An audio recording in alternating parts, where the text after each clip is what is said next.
سامعین، تاریخ ہمیں بتاتی ہے کہ وہ صرف ایک سپہ سالار ہی نہیں تھا بلکہ ایک اعلیٰ پائے کا جنگی حربہ کار بھی تھا۔ وہ صرف ایک کمانڈر ان چیف ہی نہیں تھا بلکہ جنگی حکمت عملی کا زبردست ماہر بھی تھا۔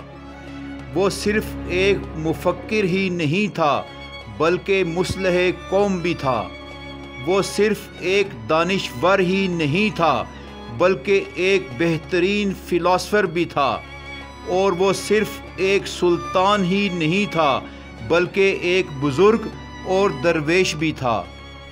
اس نے 998 عیسوی سے لے کر 1030 عیسوی تک اپنے 32 سالہ دور حکومت میں بے شمار جنگیں لڑیں لیکن کبھی شکست نہ کھائی۔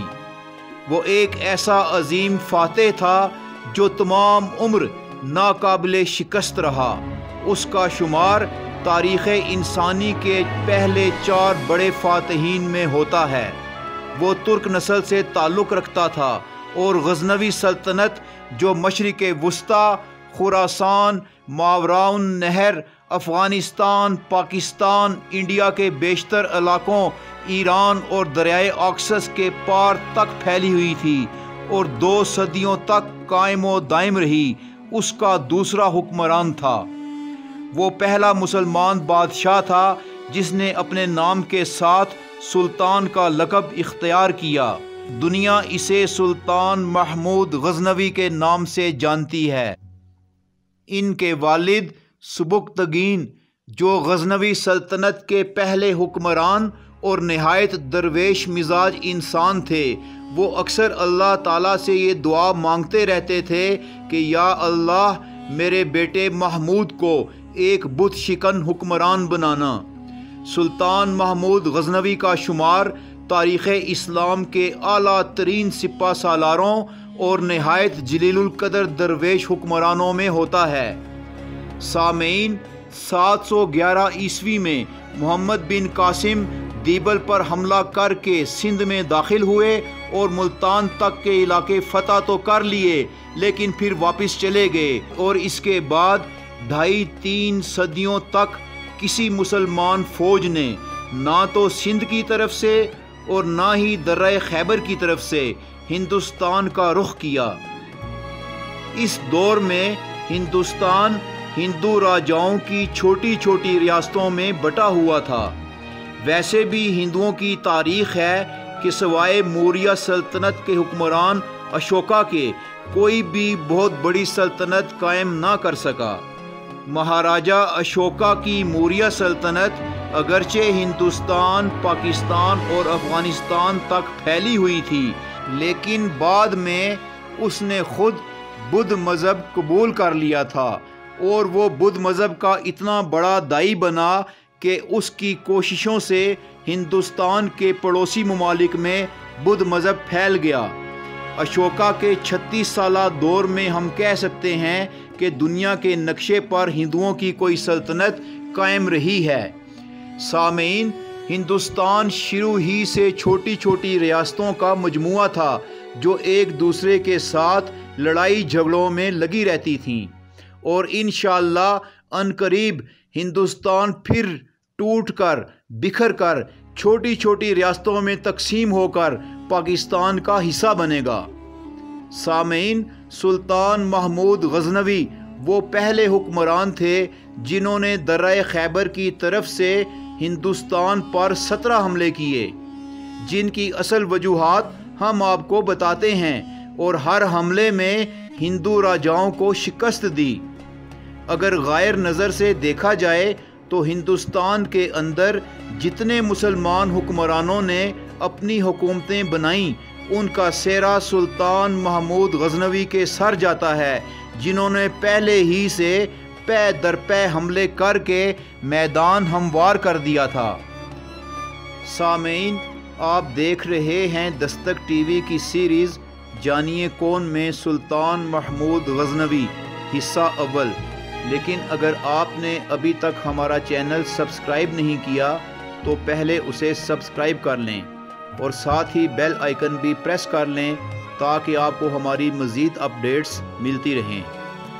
سامعین، 998 عیسوی میں غزنی کے تخت پر براجمان ہونے کے بعد سلطان محمود غزنوی کی ساری توجہ اگرچہ اپنی سلطنت پر تھی، لیکن اس وقت پشاور اور اس کے گرد و نواح کے حکمران راجہ جے پال اور اسی طرح پنڈی بھٹیاں اور اس کے گرد و نواح کے حکمران راجہ بھاٹیا نے آج کے انڈیا کی خارجہ پالیسی کی طرح سلطان کے سرحدی علاقوں کی خلاف ورزیاں کرنی شروع کر دیں اور وہ اس کے سرحدی علاقوں پر قبضہ کر لیتے۔ وہ غزنوی سلطنت کو توڑنے کے لیے ہمہ وقت ریشہ دوانیوں اور سازشوں میں مصروف رہتے۔ اس لیے بامر مجبوری سلطان محمود غزنوی نے 1001 عیسوی کو درہ خیبر پر پہلا حملہ کیا اور اسے فتح کر لیا۔ پھر اگلے ہی سال دوبارہ آئے اور پشاور کے نواح میں سلطان محمود غزنوی نے چند ہزار سپاہیوں کے ساتھ راجہ جے پال کے ایک بڑے لشکر کو جو ہاتھیوں پر مشتمل تھا شکست دے کر اس فتنے کو ختم کیا اور دوبارہ غزنی چلے گئے۔ پھر اس سے اگلے ہی سال سلطان نے راجہ بھاٹیا سے جنگ کر کے اسے بھی شکست دے کر اس کی سرکوبی کی۔ پھر سلطان دوبارہ غزنی چلے گئے۔ اس کے بعد 2 مرتبہ سلطان کو ملتان جانا پڑا اور وہاں کے بادشاہوں کو شکست دے کر ان کی بھی سرکوبی کی اور پھر دوبارہ وہ غزنی چلے گئے۔ اسی طرح انہیں ہندوستان کے علاقوں دلی، کنوج، کاٹھیاوار، اجمیر اور لاہور پر بھی حملے کرنے پڑے۔ یوں انہوں نے 17 حملے ہندوستان پر کیے۔ سامعین، ہندو مورخین کا کہنا ہے کہ سلطان محمود غزنوی صرف لوٹ مار کرنے اور دولت اکٹھی کرنے کے لیے ہندوستان پر حملے کرتے تھے، جبکہ حقیقت اس کے بالکل برعکس ہے۔ سلطان محمود غزنوی بحیثیت انسان اور حکمران کیسے تھے، اس حوالے سے ہم آپ کو ان کا ایک بہت مشہور واقعہ سناتے ہیں، جسے سننے کے بعد آپ کو اندازہ ہو جائے گا کہ سلطان محمود کیسے انسان تھے۔ سامعین، ایک رات جب سلطان کو نیند نہیں آ رہی تھی تو انہوں نے اپنے وزیروں مشیروں سے کہا کہ جاؤ دیکھو شہر میں کوئی یقیناً ایسا فریادی ہے جس کی داد رسی نہیں ہو سکی، اسے لے کر میرے پاس آؤ۔ وہ گئے، انہوں نے سارے شہر کا دورہ کیا اور آ کے رپورٹ پیش کی کہ ایسی کوئی بات نہیں ہے۔ اس کے باوجود بھی جب سلطان کو نیند نہ آئی تو وہ خود ہی بیس بدل کر محل سے نکل کھڑے ہوئے۔ محل کے عقب ہی سے انہیں آواز سنائی دی، کوئی کہہ رہا تھا، یا اللہ، محل کے پڑوس میں مجھ پر اتنا بڑا ظلم و ستم ہوتا ہے اور کوئی مدد کرنے والا بھی نہیں، یا اللہ میری غیب سے مدد فرما۔ سلطان اس شخص کے پاس پہنچ گئے اور پوچھا کہ کیا مسئلہ ہے؟ میں سلطان ہوں، تمہاری داد رسی کے لیے آیا ہوں۔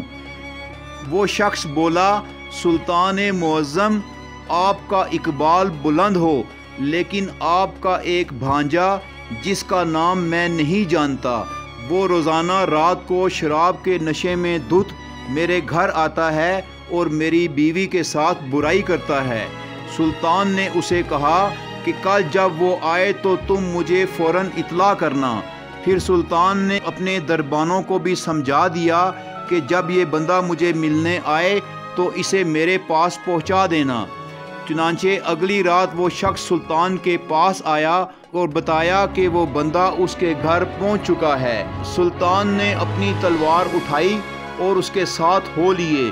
جب اس کے گھر کے قریب پہنچے تو سلطان نے کہا کہ سارے چراغ گل کروا دو۔